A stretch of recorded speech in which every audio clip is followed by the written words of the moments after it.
Mind set చెప్పండి నాకు, legal expert గా అసలు ఈ మైండ్ సెట్ ని మనం ఎట్లా మాట్లాడొచ్చు? 12 ఏళ్ల పిల్ల, 50 ఏళ్ల వాడు, ఒక తండ్రి వయసు, అసలు ఏంటి ఈ మైండ్ సెట్ గురించి ఏం చెప్పొచ్చు? ఇది క్రూయల్ క్రిమినల్ మైండ్ సెట్ ఏదైతే ఉంటుందో అది రెగ్యులర్ గా బ్రెయిన్ వాష్ అయ్యే మైండ్ సెట్ ఇది. ఓకే, తెలంగాణ ఆడబిడ్డల్ని నగ్నంగా బతుకమ్మ ఆడించడం కూడా ఈ క్రూయల్ మైండ్ సెట్ కిందకి వస్తుంది. కశ్మీర్ హిందువులను మీరు మగవాళ్ళంతా ఇక్కడి నుంచి వెళ్ళిపోండి, మీ ఆడవాళ్ళని ఇక్కడనే ఉంచి వెళ్ళండి అనేది కూడా ఇదే మైండ్ సెట్ కిందకి వస్తుంది. గిరిజ టిక్కు అనే ఆమెను కశ్మీర్ లో అత్యాచారం చేసి ఆమెను నిలువుగా చీల్చేసింది. సో ఈ మైండ్ సెట్ అనేది రెగ్యులర్ గా బ్రెయిన్ వాష్ అవుతున్న మైండ్ సెట్ కాబట్టి ఈ బ్రెయిన్ వాష్ ఎక్కడి నుంచి అవుతుంది, ఈ బ్రెయిన్ వాష్ ఇంకెన్ని వందల సంవత్సరాలు ఉండబోతుంది అనేది మనుషులుగా ఆలోచించాలి.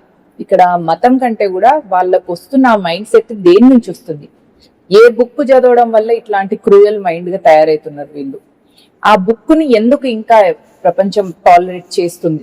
మరి ప్రపంచ దేశాలు అన్ని అంటే మీ దేశంలో వీళ్ళ వల్ల లా అండ్ ఆర్డర్ డిస్టర్బ్ అవుతుంది కాబట్టి మీ దేశంలో ఉండని అని చూసుకుంటుంటే రేపు అది మళ్ళీ మీ దేశానికి కూడా వస్తుంది అన్న విషయాన్ని ప్రపంచం అంతా గమనిస్తే అప్పుడు దీన్ని ఏదైనా చేయడానికి దీనికి ప్రాబ్లం కి సొల్యూషన్ వస్తుంది. లేకపోతే ఈ మైండ్ సెట్ తోని ఆ బుక్ చదివి ఆడవాళ్ళ మీద ఇట్లా దౌర్జన్యాలు చేయడం, లవ్ జిహాద్ చేయడం.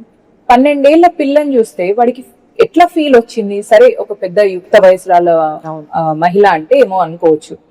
12 ఏళ్ల పిల్లను చేయడమే కాకుండా పిల్లని పైనుంచి కిందికి పడేసి, అసలు పడేసే ముందు అంటే చావు కూడా అంత భయంకరమైన చావు ఇస్తావా?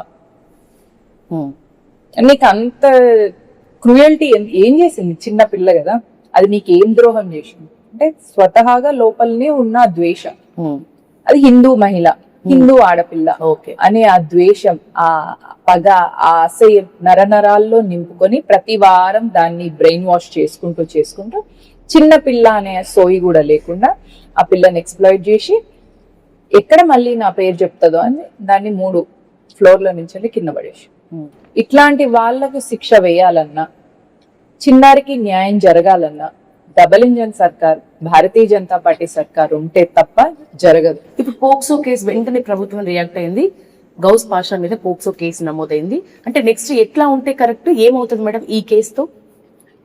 పోక్సో అయింది కాబట్టి ఇనిషియల్ గా రిమాండ్ కి వెళ్తారు. 14 days వాడు అక్కడ సేఫే కదా. ఓకే, అట్లాంటి వాడికి ఫుడ్ అక్కడ పెట్టి మేపడం ఎందుకు?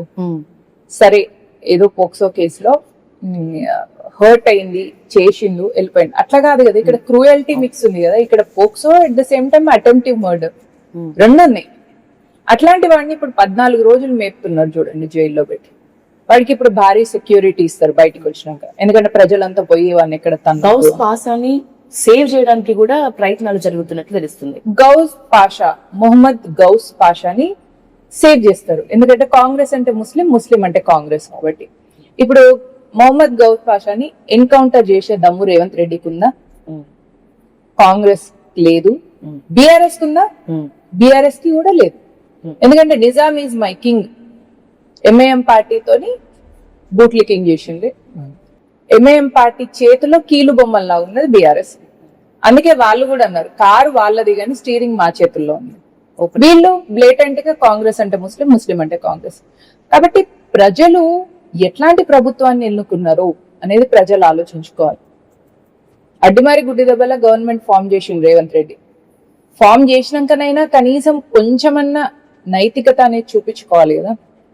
ఎందుకు ఇంకా మొహమ్మద్ పాషాని జైల్లో మేపుతున్నారు? ఇది నా క్వశ్చన్.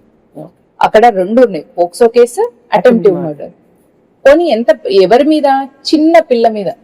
దానికి అసలు ఆ పాప ఏమంటుంది? సాయిబ్ అంకుల్ అంటుంది. వీడియో చూడండి, ఇట్లా ఏడుపు వచ్చింది నాకు. నేను ఆ పాపను చూడలేదు, ఆ ఫేస్ కూడా మనకు కవర్ అయ్యి ఉంటది. వింటుంటే దాని మాట వింటుంటే ఎంత ఫెయిర్గా ఉంది చూడండి అమ్మాయి మనసు. ఏం క్రూయల్టీ నా మీద జరిగింది అని కూడా తెలియదు పాపకి. అందుకే సాయిబ్ అంకుల్ నా వెనుకొచ్చిండు, సాయిబ్ అంకుల్ నన్ను పడేసిండు ఇట్లా చెప్తుంది పాప. కాబట్టి ఈ మైండ్ సెట్ ఉన్న వాళ్ళను ఒక్క క్షణం కూడా వీళ్ళు భూమి మీద బ్రతక